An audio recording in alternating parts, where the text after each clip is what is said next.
So, Judge, this is the young lady I talked to you about last week. I've been speaking to her mom. She has three children. I don't have my notes with me since I'm on vacation. I think they're 9, 5, and 4. She has a great job at Jack in the Box. I think she's been in custody about 3 weeks. If they said they'd hold the job open for her for about a month. So I need to get her out of there kind of within the week. To be able to go to work and then turn herself into Louisiana. You said that you would give her a bond. You just wanted her present to admonish her. You were wanting for us to agree to a bond, but we've spoken, and unfortunately, I don't think we can agree on an amount. Day is asking for $10,000. I'm asking for 1,000. If just as a reminder, the case out of Louisiana is an unauthorized use of a motor vehicle. It's one of those, and I hope I'm not getting the name of the company wrong because again, it's been a minute. I think it's like a U-Haul for keeping a vehicle past a certain amount of days. Her family's already in contact with the complainants. They're trying to get restitution because all they want is that, and then they'll tell the Louisiana DA's office to drop the charges. But like I told you last week, that takes a minute. But that's always what happens in all of these cases, essentially. Since it's not the most serious offense, and she already does have a $20,000 bond set on her felony case here, she's already having. It's one thing after the other with Miss Moss. I mean, in 22, you have a felony deadly conduct. I got to imagine that she either shot at someone or had something with a weapon. There was a gun, Judge. What did she do? Allegedly. After that, you have a felony theft from an elderly person 3 months later.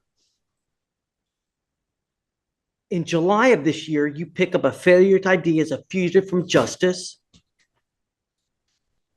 In February of this year, you pick up a felony injury to a child, and now you have a UUMV from Louisiana, and you want me to give you a bond?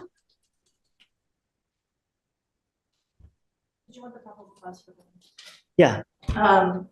Officer responded to a weapons disturbance upon arrival. Officer in contact with the complaining witness who stated that while a basketball game turned into a physical disturbance, the two children assaulted minor RM, which was broken up by CW.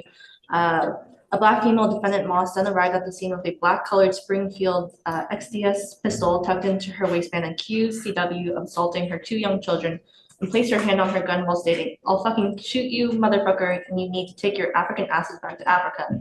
Defendant Moss then called an unknown individual, telling them to pull up. A black male defendant, Hayward Trahan, then arrived a short time later and struck the complaining witness in the face with a closed fist, causing pain. Defendant Hayward Trahan and stated to complaining witness, "That's for fucking with my baby mama," then left the scene in a white SUV. Officer conducted a photo lineup, and the defendant Hayward Trahan was ID'd by both complaining witness and witness. So now what happened with the injury to a child case, please? It has been reset to July 19th. I know, but what happened is it, she's got 3 kids. Is this involving one of those 3 kids as well? No, Judge, it seems to be the child of a neighbor. Officer dispatched to an assault and met with the complaining witness who advised. Defendant came to her residence to fight after a disagreement at the neighborhood park. In the process, defendant grabbed complaining witness to a 6-year-old by the neck after a scratch. Officer observed the injury and believed that a reasonable person would be in pain. Officer also observed the juvenile to be visibly scared.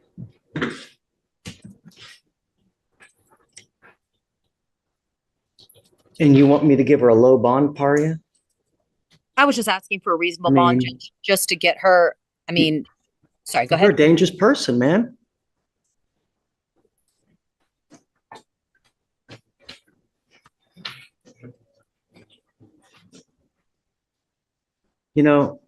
My only concern, 2 things, right? Number one, that you go to Louisiana, but more importantly, that my county, Harris County, is protected, right? You have shown over and over that your trigger temper gets the better of you and you end up in jail charged with a felony. And all these, it's not like these cases are from 5 years ago, 10 years ago. They're all fresh. They're still going on now. I don't know about giving you a bond, Miss Moss. You scare me. I know you're going to tell me it's little bunnies jumping in the woods, but when you get out there, you turn into a different person.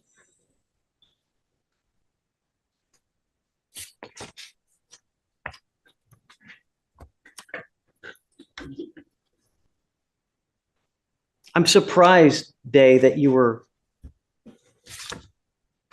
agreed to a bond in this case, really. I'm really surprised that you were. Judge, I'm sorry to interrupt, but It's okay. we came last week. I can't remember if it was Thursday or Friday. I'm sorry. I think it was Friday.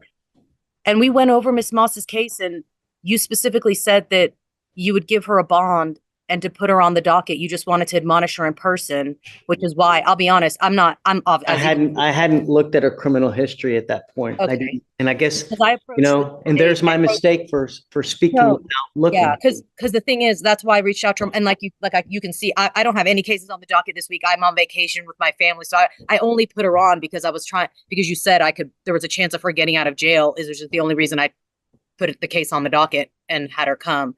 So if you would at the very least agree to the bond that Day agree, if you're not inclined to give her a bond, and Day agreed to a $10,000 bond, would you at least set that? I'm not sure if the family can make it. If they can't, what they'll do is just post the felony bond to trigger her 14 days for Louisiana, which will at least hopefully get her there to be able to get out in time to go back to work.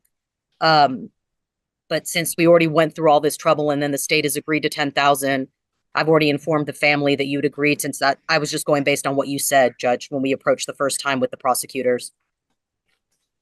Just for Jay's part, I informed him when he came back that he had discussed possibly giving bond last week, and I think he was surprised as well. So that's probably the only reason he offered the 10K. That's correct. I guess, let me see what conditions the felony court has put on so that we know.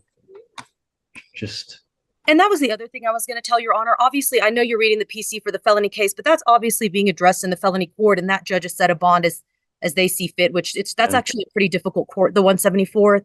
So if they've set a $20,000 bond just out of deference. What judge is that in the 174th? It's Hazel Jones, Your Honor. And she's, like I said, she's not one to give notoriously low bonds. I've practiced in her court before. I agree. I agree with you on that. Okay. And I just wanted to, just because it wasn't addressed before, I don't know if it's already been resolved, if party already resolved it separately, but I do show an out-of-county hold as well, Judge. I don't know. There's another out-of-county hold too? I didn't know about that day. Let me double see if that pops up on my system. I didn't know about that. Hold on. Okay.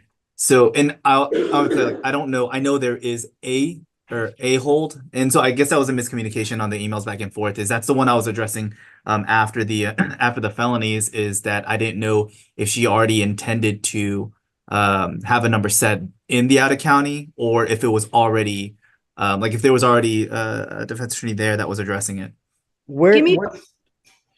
What's the other hold, Day? That's the issue. I was trying to look it up the other day, and I don't know because I couldn't find it on the FBI number search or the NCIC search. But it could be a capital murder case. I mean, how do I know? No, it didn't flag. Let me run it one more time, Judge. Yeah, hold on a second. Let me just run it also.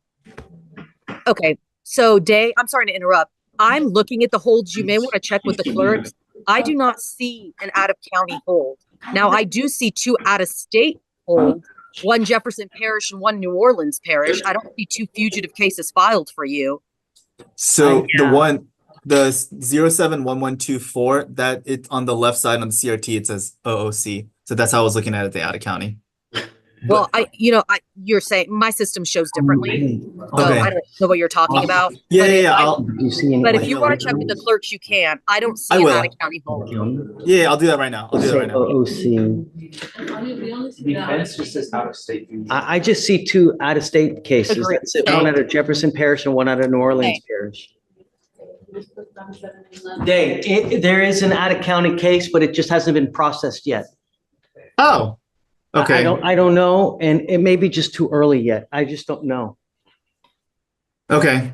I mean, and so that's why yesterday I would say at a minimum, let's wait till tomorrow to give you time, and then I can get Melissa time to look at what the out-of-county is.